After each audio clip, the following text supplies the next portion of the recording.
Tu peux parler du patinage artistique, s'il te plaît? Tu pourrais faire la gymnastique rythmique? Let's go! Du coup, où trouve-t-on le physique le plus impressionnant?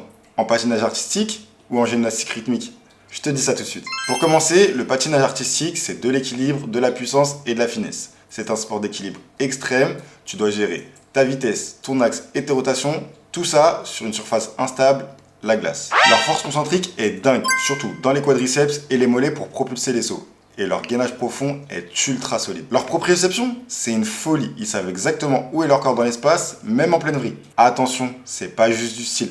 Un saut comme un triple axel peut dépasser 300 tours minute et demande une explosivité verticale combinée à une coordination intermusculaire parfaite.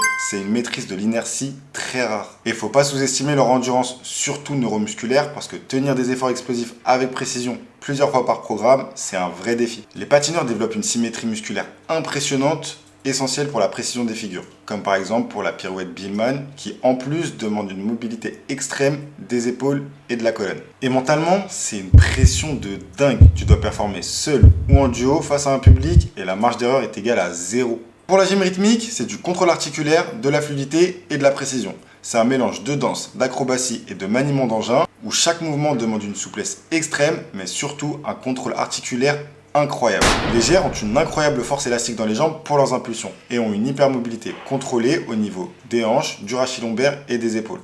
Sans oublier le gainage qui est fondamental pour stabiliser le tronc sous des amplitudes extrêmes. La coordination œil-main est monstrueuse. Jongler avec un ballon ou des massues en exécutant un saut ou une vrille, c'est de la motricité fine de très haut niveau et une proprioception de folie. Et je parle même pas du timing. Une seconde de retard sur une rattrape et c'est fini. Chaque figure est millimétrée, tout en sachant que certaines routines comptent 600 mouvements techniques par minute.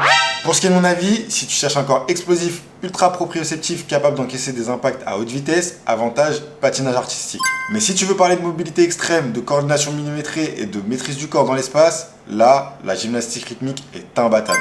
Dans les deux cas, on parle d'athlètes de haut niveau qui maîtrisent leur corps à un niveau exceptionnel, dans un registre différent, mais tout aussi impressionnant. Du coup, où sont les physiques les plus impressionnants? En patinage artistique ou en gym rythmique? Et dis-moi en commentaire si tu veux que je te compare d'autres sports.